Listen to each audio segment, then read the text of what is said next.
ആ മോനെ, അല്ല കീരിയും പാമ്പും തമ്മിൽ ഇപ്പൊ ചങ്ങാതിമാരായോ? എന്റെ പൊന്നു മോനെ, നിന്നെ സമ്മതിക്കണം കേട്ടോ. ഇവള് ദേഷ്യവും വെറുപ്പും കാണിക്കുമ്പോഴല്ല നിനക്ക് ചിരിയാ. ഇത്രയും സമാധാനമുള്ള ചെറുപ്പക്കാരുണ്ടോ? നിന്റെ ക്ഷമ ഞാൻ സമ്മതിച്ചു. അതൊരു ബെസ്റ്റ് ക്വാളിറ്റിയാ. കീപ് ഇറ്റ് അപ്പാ. ബെസ്റ്റ് അപ്പാ.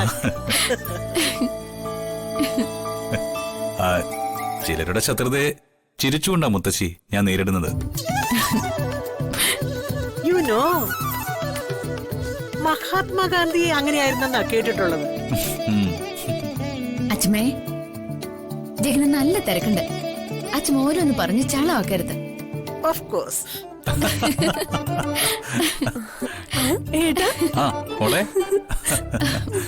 എന്താടി, നീ വലിയ സന്തോഷത്തിലാണല്ലോ.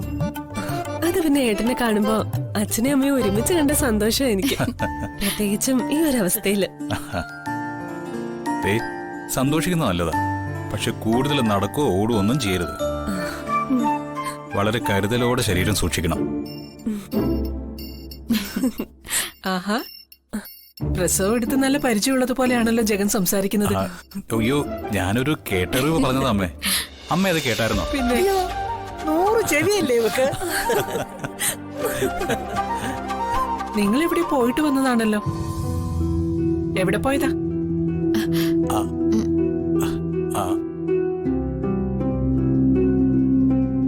അല്ല, അത് പിന്നെ വന്ദന വർക്ക് ചെയ്യുന്ന കമ്പനിയിലെ ആവശ്യത്തിന് 1-2 സർട്ടിഫിക്കറ്റുകൾ ഗസറ്റർ ഓഫീസറെ കൊണ്ട് സൈൻ ചെയ്യിപ്പിക്കണമായിരുന്നു. പിന്നെ എനിക്ക് പരിചയമുള്ള ഒരു ഗസറ്റർ ഓഫീസർ ഉണ്ടായിരുന്നു, കുട്ടപ്പൻ നായര്. അദ്ദേഹത്തെ കാണാനാ ഞങ്ങള് പോയത്. ആര്? കുട്ടപ്പൻ നായരോ? ഏത് കുട്ടപ്പൻ നായര്? അത് നമ്മുടെ വീടിന്റെ തെക്കേ വശത്ത് താമസിക്കുന്ന. അത് അച്യുത നായരാണല്ലോ. അച്യുത നായരുടെ അനിയനാണല്ലോ ഈ കുട്ടപ്പൻ നായര്. കുട്ടപ്പൻ നായരുടെ ചേട്ടനാണല്ലോ അച്യുത നായര്. നിനക്ക് അയാളെ അറിയാവുന്നേ. നീ ഇങ്ങോട്ട് വന്നതിന് ശേഷമാണ് അയാൾ ജനിച്ചത്. ജനിച്ചതാ?